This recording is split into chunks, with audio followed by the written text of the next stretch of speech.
Okay, so final project. Oh god, this is terrible. It's horrible.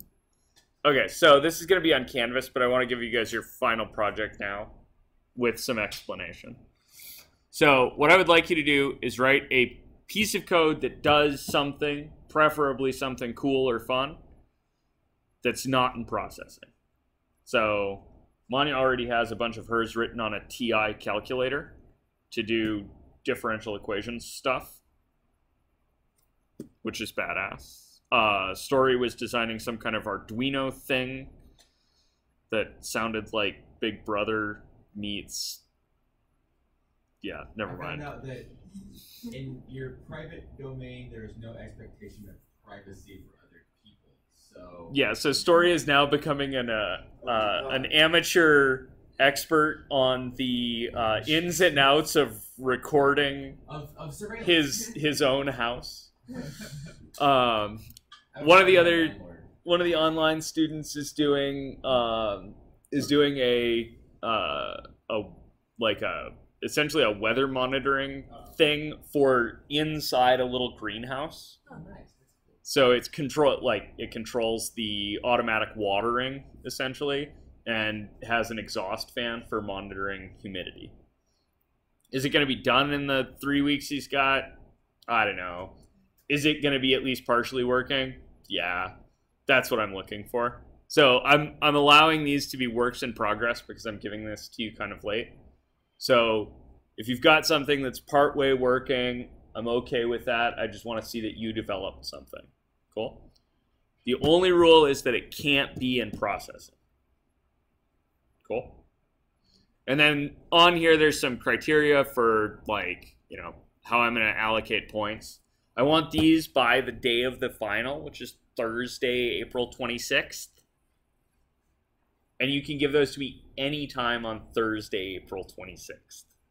I would obviously prefer them beforehand so that I can grade them a little faster, but I'll settle for any time on Thursday.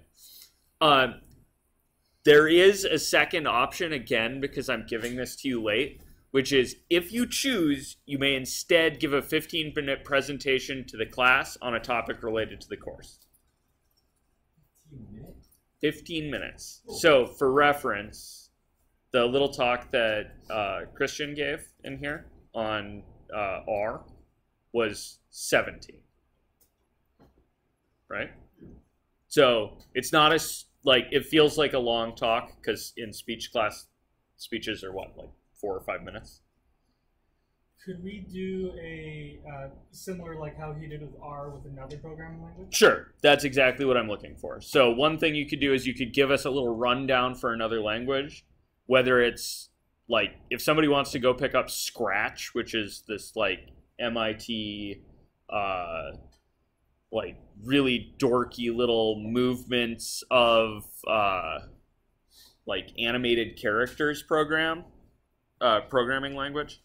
If you want to pick that up and learn to use it for a little bit and then give us a chat on how it works with some examples, that would be awesome. If you want to learn a little Ruby and talk us through Ruby for 5-10 minutes and then give us a couple examples to work on, that's also fine. That 15 minutes can include a couple of minutes of, like, now you try, right? Other things you might do, if somebody wants to, like, actually figure out how GitHub works, I'm down with that. If I don't get to it before then, you guys could certainly give that presentation. Other available computer science-y things are, like, you could go through the ins and outs of computer hardware, or you could tell us a little bit about how IP protocol works or something like that. Is cool with this?